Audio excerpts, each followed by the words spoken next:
Hello and welcome to Englishin. In this video, I'm going to talk to you about how to be understood when saying can and can't without having to say cannot. Now make sure you watch until the end of the video because I'm going to share with you why it's a bad idea to use cannot in most cases. We are going to talk about how to use can and can't in a way that helps you be understood and sounds natural in American English. Now let's take a look at our first sentence. I can go. Now what we have in American English, we have two categories of words. We have content words, which are specific, usually things that we can visualize. These kinds of words get stressed. We also have function words. Function words are not stressed. They're usually not specific, or they are helping words like can. So there's lots more information to talk about with content and function words, but we're not going to talk about those right now. For now, we're going to focus on this sentence and pronunciation of the word can. What we're going to do is we're going to highlight the function words in green and the content words in pink. The really important thing that you need to know is that some words in the sentence get stressed, like the word go, and some words don't get stressed, like I and can. Now, where we place stress is going to affect the rhythm of the sentence. So here, for example, we have F, which stands for fast, and S, which stands for slow. So we have two fast beats and one slow beat. I can go. We don't need to try to slow down the slow beats. Instead, we need to speed up the fast beats. I can go. I can go. So this is the first thing that helps us hear the difference between can and can't, and that is the rhythm of the sentence. So here with I can go, let me slow it down for you. I can go. Listen to what happens to the vowel in the word can. I can go. That vowel completely disappears. So instead of saying can, like can of beans with an A sound, instead we're going to delete the vowel. It will go away. So if you imagine just saying a K and an N with no vowel, can, this will usually be the perfect pronunciation. I can go. Now let's take a look at another sentence. Now, imagine that this is a new sentence, new context. We're not pronouncing this in contrast with the other sentence. Now, when we have a negative helping verb, negative helping verbs are stressed. So the word go is going to get stressed. The word can't is also going to get stressed. And the word I is not specific. It's a function word. It's going to have a very fast, quick beat. So again, the F stands for fast and the S stands for slow. I can't go. So this affects the rhythm of the sentence. Notice that the rhythm is different. When you say I can go and I can't go, the rhythm is different. This is one of the ways that we hear the difference between positive can and negative can't. The other thing that's important when we produce the word can't as a stressed word is that we do hear the vowel. The vowel does not get deleted. So it will sound like the A sound we have in the word cat or can. Can't. I can't go. So here again, we have our positive sentence. I can go. We get rid of the vowel. And then when we say I can't go, we have the A sound. I can go. I can't go. So here we've talked about two different ways that we hear the difference between can and can't. The first way is that we listen for the rhythm of the sentence.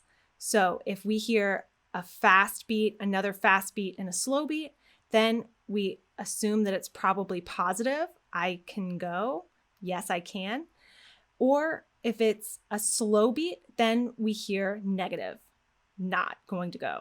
I can't go. The last thing that's really important about the difference between can and can't is this final T. So we do need to produce a sound here for the T.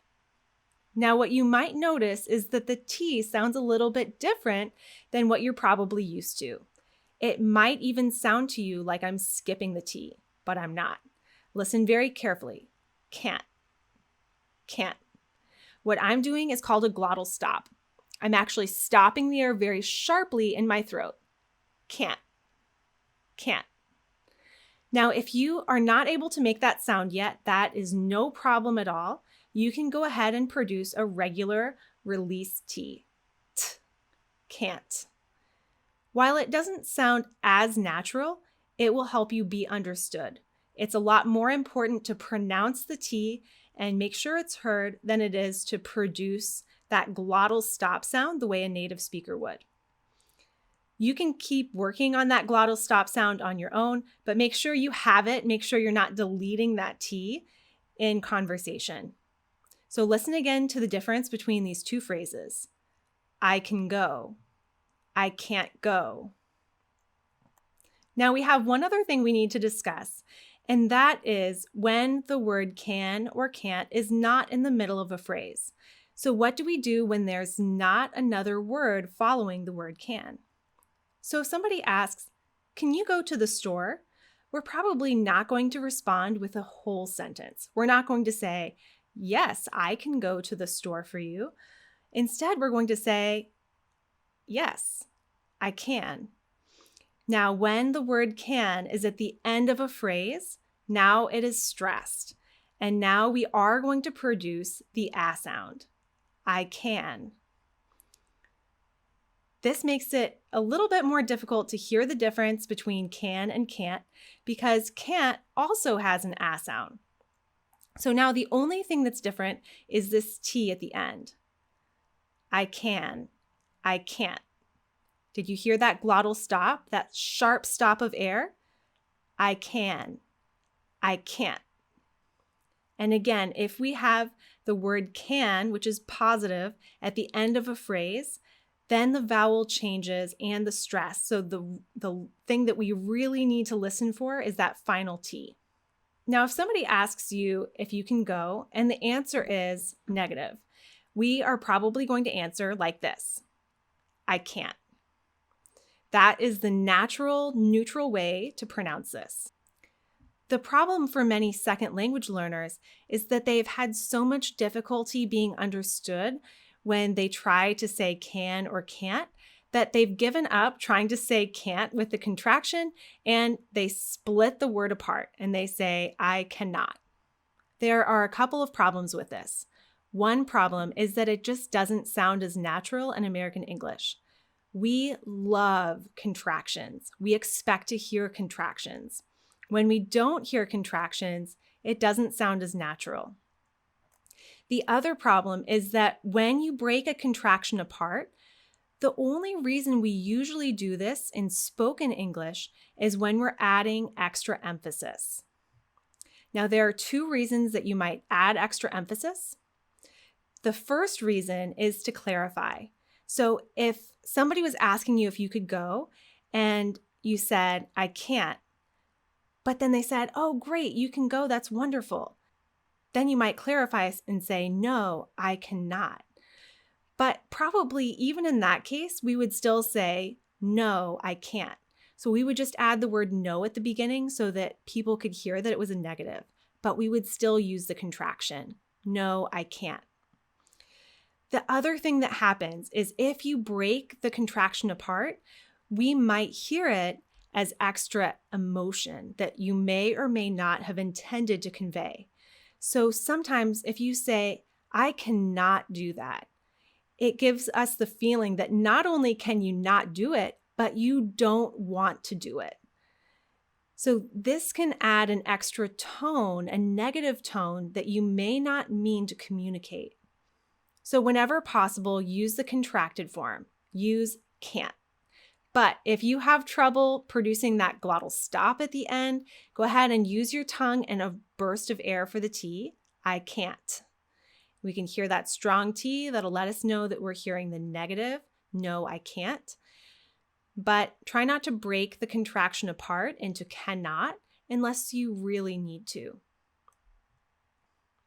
So just to recap, we have 3 ways that we hear the difference between can and can't within phrases. So when can is used as a helping verb, especially, there's another verb after it, like I can go, I can eat, I can see you. In those cases, we have a fast beat for the word can, and we delete the vowel. I can go. You can see me. So we have rhythm, we have the vowel, and then the last thing is the T on the word can't. Make sure that we hear some kind of consonant there for the T, whether it's a glottal stop or a release T. Make sure that we hear something, and that will help let us know that we heard the negative form of the word. If you enjoyed this lesson, please subscribe to our channel so you don't miss anything in the future as we continue to post new content. Please also join us on Englishin.com, where we have tons of coursework for both students learning English and trainers who are working with English students. Bye for now, and happy practicing.